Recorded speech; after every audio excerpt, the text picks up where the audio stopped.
हरे कृष्ण। श्री ईशोपनिषद मंत्र 1।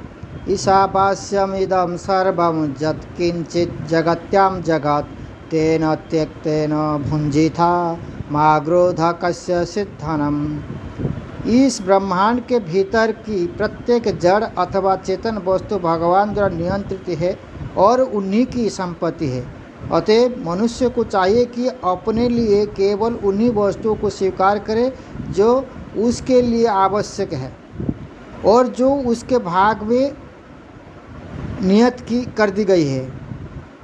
मनुष्य को यह भली भांति जानते हुए कि अन्य वस्तु किसी के है, उन्हें स्वीकार नहीं करना चाहिए। वैदिक ज्ञान अमोघ है, क्योंकि ये साक्षात भगवान से प्रारंभ होने वाली गुरु शिष्य की पूर्ण परंपरा से होकर आगे चलता आता है। क्योंकि वैदिक ज्ञान का पहला शब्द भगवान द्वारा उच्चारित हुआ था, अतः इस ज्ञान का श्रुत दिव्य है। भगवान द्वारा उच्चारित शब्द औपौरुषेय कहलाते हैं, जो इस बात का संकेत है कि ये शब्द किसी भौतिक पुरुष द्वारा नहीं कहे गए हैं। भौतिक संसार में रहने वाले जीव में चार दोष रहते हैं, चार दोष होते हैं। वह निश्चित रूप से त्रुटि करता है, वह मोहग्रस्त होने का पात्र होता है, उसमें दूसरों को धोखा देने की प्रवृत्ति पाई जाती है, उसकी इंद्रियां अपूर्ण हैं। इन चार अपूर्णताओं से युक्त कोई भी मनुष्य पूर्ण ज्ञान प्रदान नहीं कर सकता। वेद ऐसे अपूर्ण प्राणी द्वारा तैयार नहीं किए गए हैं। वैदिक ज्ञान सर्वप्रथम भगवान द्वारा प्रथम सृजित जीव ब्रह्मा के हृदय में प्रदान किया गया और ब्रह्मा ने इस ज्ञान को आगे अपने पुत्र तथा शिष्यों में प्रसारित किया, जो इस ज्ञान को अनादिकाल से हस्तांतरित करते चले आ रहे हैं। क्योंकि भगवान पूर्ण सब प्रकार से पूर्ण है, अतएव उन पर भौतिक प्रकृति के नियम लागू नहीं होता, क्योंकि नियम उनके नियंत्रण में रहते हैं। लेकिन जीव तथा जड़ पदार्थ दोनों प्रकृति के नियमों द्वारा और अंततः भगवान की शक्ति द्वारा नियंत्रित होते हैं। ये ईशोपनिषद यजुर्वेद का अंश है। फलस्वरूप इसमें इस ब्रह्मांड में स्थित समस्त वस्तुओं के स्वामित्व के विषय में जानकारी मिलती है। इस ब्रह्मांड के भीतर की प्रत्येक वस्तु पर भगवान के स्वामित्व की पुष्टि श्रीमद् भगवत गीता के 7वें अध्याय में की गई है, जिसमें परा तथा अपरा प्रकृति की विवेचना की गई है। प्रकृति के सब तत्व पृथ्वी, जल, अग्नि, वायु, आकाश, मन, बुद्धि, अहंकार भगवान की अपरा अर्थात भौतिक शक्ति, जबकि जीव अर्थात चेतन शक्ति भगवान की उच्चतर शक्ति पराशक्ति। ये दोनों ही प्रकृतियाँ या शक्तियाँ भगवान से उद्भूत है और अंततगत्वा जो कुछ भी विद्यमान है उस सब के नियंता भगवान ही है। ब्रह्मांड में ऐसे कोई वस्तु नहीं जो परा या अपरा प्रकृति से अंतर्गत ना हो, इसलिए प्रत्येक वस्तु उन परम पुरुष की संपत्ति है। परम पुरुष अर्थात भगवान एक पूर्ण है। उनके पास अपनी विभिन्न शक्तियों के द्वारा हर वस्तु को समन्वित करने की पूर्ण बुद्धि है। परम पुरुष की तुलना बहुधा अग्नि से की जाती है और प्रत्येक जड़ तथा चेतन वस्तु की तुलना अग्नि के ताप तथा प्रकाश से की जाती है। अग्नि जिस प्रकार ताप तथा प्रकाश के रूप में अपनी शक्ति का वितरण करती है, उसी प्रकार भगवान भी विभिन्न प्रकारों से अपनी शक्ति का प्रदर्शन करते हैं। इस प्रकार वे परम नियंता, सभी के पालक तथा आदेशक हैं। ये सभी शक्तियाँ के स्वामी, प्रत्येक वस्तु के परम ज्ञाता तथा हर एक को लाभ देने वाले हैं। ये अचिंत्य ऐश्वर्य, बल, जस, सौंदर्य, ज्ञान तथा वैराग्य से परिपूर्ण है।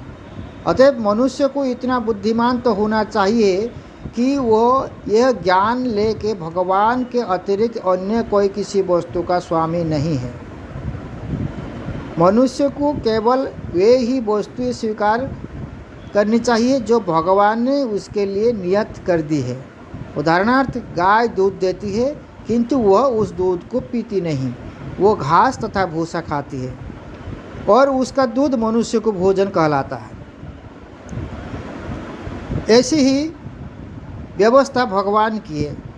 अतः हमें उन्हीं वस्तुओं से संतुष्ट रहना चाहिए जिन्हें उन्होंने हमारे लिए नियत कर दिया है, और हमें सदैव स्मरण रखना चाहिए कि हमारे पास जो वस्तुएं हैं वो वास्तव में किसकी है।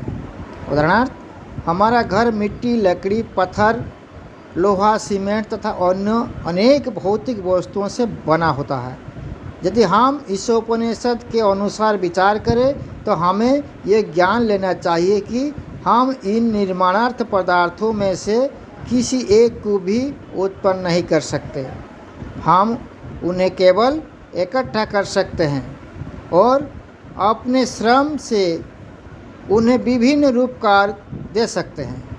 कोई श्रमिक अपने को किसी वस्तु का स्वामी केवल इसलिए नहीं कह सकता क्योंकि उसने उससे तैयार करने में कठिन श्रम किया है। आधुनिक समाज में श्रमिकों तथा पूंजीपतियों में सदैव एक बड़ा झगड़ा चलता रहता है। इस झगड़े ने अंतर्राष्ट्रीय रूप धारण कर लिया है और विश्व संकट में मनुष्य एक दूसरे से शत्रुता बरतते हैं और कुत्ते बिल्लियों की तरह गुर्राते हैं। श्री ईशोपनिषद कुत्ते बिल्लियों के उपदेश नहीं दे सकती, लेकिन यह मनुष्य को प्रामाणिक आचार्य के माध्यम से ईश्वर का संदेश प्रदान कर सकती है। मानव जाति को चाहिए कि श्री ईशोपनिषद के इस वैदिक ज्ञान को ग्रहण करे और भौतिक स्वामित्व के लिए न झगड़ा न करे।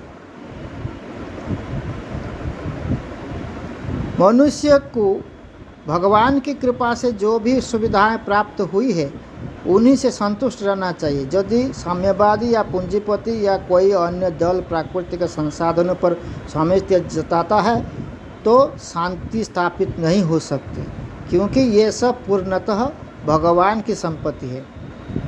न तो पूंजीपति साम्यवादियों को केवल राजनैतिक चालों से दबा सकते हैं, न ही साम्यवादी पूंजीपतियों को केवल चुराई हुई रोटी के लिए लड़कर उन्हें हरा सकते हैं।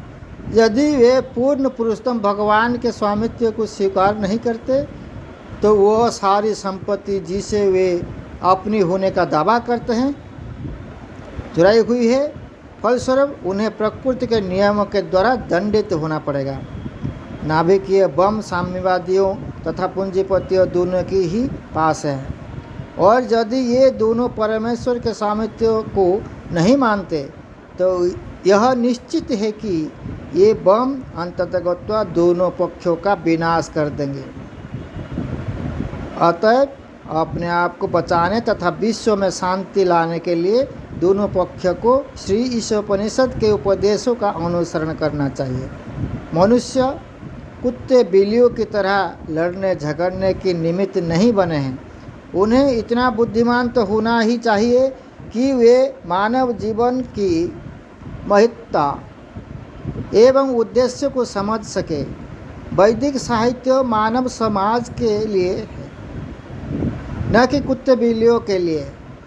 कुत्ते बिल्लियों अपने भोजन के लिए किसी पाप के भागी बने बिना अन्य पशुओं का वध कर सकते हैं, किंतु यदि कोई मनुष्य अपने अनियंत्रित स्वाद ग्रंथियों की तुष्टि के लिए किसी पशु का वध करता है तो वह प्रकृति के नियमों को तोड़ने के लिए उत्तरदायी होता है। फलस्वरूप उसे दंडित होना पड़ेगा।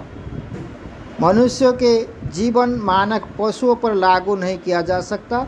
बाघ न तो चावल या गेहूँ खाता है, न गाय का दूध पीता है, क्योंकि उसके लिए पशु मांस के रूप में भोजन नियत किया गया है।